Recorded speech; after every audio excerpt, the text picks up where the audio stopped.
नमस्कार, मैं हूं शशांक लखेरा और अभी तक हमने वॉर पे ये देखा था कि रशिया ने जो चार्नोबिल न्यूक्लियर प्लांट है उसको जो है कैप्चर कर लिया। देखो शुरू से ही मुझे ऐसा लग रहा था कि रशिया का यही इंटेंशन है कि सबसे पहले जो चार्नोबिल न्यूक्लियर प्लांट है यूक्रेन में उसको जो है रशिया कैप्चर करेगा और बिल्कुल रशिया ने ऐसा ही किया है। हालांकि यूक्रेन के सोल्जर ने बिल्कुल टफ फाइट दी थी रशिया के सोल्जर्स को, लेकिन फिर भी यूक्रेन के सोल्जर जो है चेर्नोबिल न्यूक्लियर प्लांट को नहीं बचा पाए और आखिर एट लास्ट रशिया ने जो है इसको सीज कर लिया। बहुत सारे सोल्जर जो है यूक्रेन के मारे गए और at last Chernobyl nuclear plant जो है यूक्रेन के हाथ से निकल गया और अब रशिया ने जो है इसको कैप्चर कर लिया है। लेकिन अब ये जो पूरा वॉर है ये दूसरी तरफ जो है बढ़ रहा है। हाल ही में हुआ ये है कि एनोनिमस एक ग्रुप है, हैकिंग ग्रुप है। बेसिकली इन्होंने जो है साइबर अटैक किया है रशिया के ऊपर। जी हाँ, रशिया की बहुत सारी जो सरकारी वेबसाइट्स हैं उनको इन्होंने हैक कर लिया।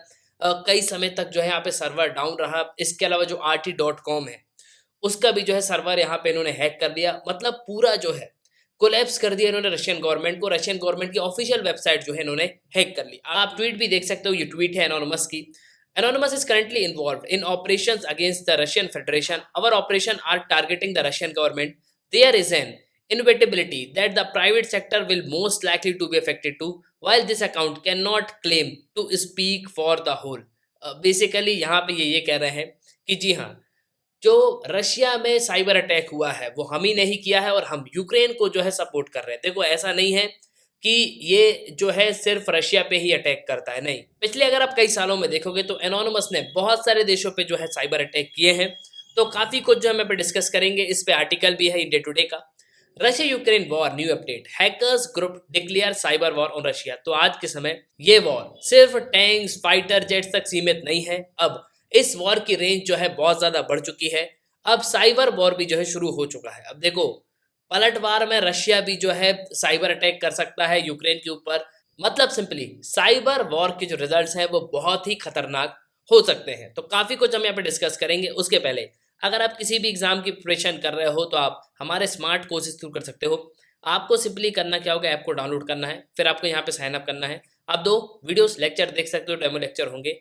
फिर आपको प्रोफाइल में जाना है, प्लान को परचेज करना है, कोर्सेज को एंजॉय करना है। एक ही सब्सक्रिप्शन पे आप सभी कोर्स अवेल कर पाओगे और आप यहाँ पे PDF भी जो है डाउनलोड कर सकते हो। इसके अलावा mmacademy.in ये हमारी वेबसाइट है। आप हमारी वेबसाइट भी जो है लॉगिन कर सकते हो। देखो पहली बात तो ये समझ लो कि एनोनिमस जो ग्रुप है वो बीच में जो है काफ़ी समय के लिए जो है गायब हो गया था, लेकिन फिर जो है वापस आ गया और इन्होंने बहुत सारे देशों पे जो है अटैक किया हुआ है। जी हाँ, इटली, स्पेन, नीदरलैंड्स, मतलब बहुत सारे जो दुनिया के देश हैं उन्होंने सब पे जो है भारी भारी अटैक किया है। लेकिन कई रिपोर्ट्स यहाँ पे ये भी क्लेम करती हैं कि यूनाइटेड स्टेट्स ऑफ अमेरिका पे इन्होंने जो है बहुत ही कम अटैक किया हुआ है। कई रिपोर्ट्स यहाँ पे इस चीज़ को भी क्लेम करती हैं कि इनको बैक से जो है अमेरिका सपोर्ट करता है और अगर कोई भी देश यूएसए के अगेंस्ट में बोलता है तो उन पे ये अटैक जो है बिल्कुल करते हैं। तो एनोनिमस एक डिसेंट्रलाइज इंटरनेशनल एक्टिविस्ट और हैकविस्ट कलेक्टिव मूवमेंट है। बेसिकली ये जो है साइबर अटैक यहाँ पे कंडक्ट करते हैं। बहुत सारे जो सरकार है, गवर्नमेंट इंस्टीट्यूशन है, गवर्नमेंट एजेंसीज हैं, कॉरपोरेशन है, उन सब की वेबसाइट जो है ये हैक कर लेते हैं। इसके अलावा उन सब का जो डेटा है और जो सरकारी डेटा है उनको ये चुरा लेते हैं। एनोनिमस को 2003 में फॉर्म किया गया था और अगर कभी भी एनोनिमस कोई स्टेटमेंट देता है तो इन स्कल्स के थ्रू यहाँ पे देता है। वो इस तरीके के स्कल्स जो है यहाँ पे पहनते हैं। उसके बाद जो है ये अपना बयान मीडिया के सामने देते हैं। और अगर आप पास्ट कुछ सालों में देखोगे तो बहुत सारे लोग जो है अरेस्ट हुए हैं जो कि एनोनिमस से जुड़े हुए हैं और इन्होंने कई सारे देशों में जो है अटैक को कंडक्ट किया है। Basically United States, United Kingdom, Australia, Netherland, Spain, India, Turkey, तो कई सारे देशों में जो है इन्होंने साइबर अटैक को कंडक्ट किया है। और जो एनोनिमस के सपोर्टर्स हैं वो यहाँ पे इस चीज़ को मेंशन करते हैं कि ये एक फ्रीडम फाइटर है और कई बार तो इनको डिजिटल रॉबिन हुड्स भी कहा जाता है। अब रिसेंटली हुआ क्या है, इन्होंने एक साइबर अटैक कंडक्ट किया रशिया की गवर्नमेंट के अगेंस्ट में और बहुत सारा जो वहाँ से रिसोर्सेज है, बहुत सारे डेटा है वो यहाँ पे कलेक्ट कर रहे हैं और इसमें बहुत सारी इन्फॉर्मेशन भी होगी कि रशिया जो है किस तरीके से यहाँ पे अटैक करेगा, किस तरफ जो है आगे बढ़ेगा।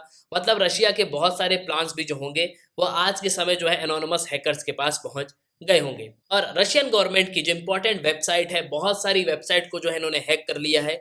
मेनली एक RT.com वेबसाइट है। RT.com वेबसाइट जो है यहाँ पे रशिया के सपोर्ट में बयान देती है। बाकी न्यूज़ चैनल अगर आप देखोगे जो BBC न्यूज़ है, इसके अलावा जो और भी न्यूज़ चैनल है वो रशिया के अगेंस्ट में यहाँ पे बोल रहे हैं। लेकिन RT.com इस चीज को यहाँ पे मेंशन करता है कि अगर रशिया अटैक नहीं करता तो रशिया के पास इसके अलावा कोई भी रास्ता नहीं था। इसके अलावा जो स्टेट कंट्रोल टेलीविजन नेटवर्क है RT.com का, उसको भी जो है हैकर्स ने हैक कर लिया है। मतलब मेनली आप ये समझो, RT.com जो कि रशिया का एक इंपॉर्टेंट न्यूज आउटलेट है, आज के समय हैकर्स ने उसको हैक करके रखा हुआ है। रशिया कोई भी स्टेटमेंट जो है अपनी प्रॉपरली यहाँ पे लोगों तक नहीं पहुंचा पा रहा है। और बिल्कुल जिस तरीके का ये अटैक हुआ है, अब ये पूरा जो वॉर है दूसरी तरफ जा रहा है। अब रशिया भी इसके रिटेलिएट में अटैक कर सकता है। और एट लास्ट मैं यही बोलूंगा कि जल्द से जल्द इस वॉर का अंत हो। तो इसी के साथ ये था इस वीडियो का। सुनने के लिए बहुत बहुत धन्यवाद। जय हिंद, जय भारत।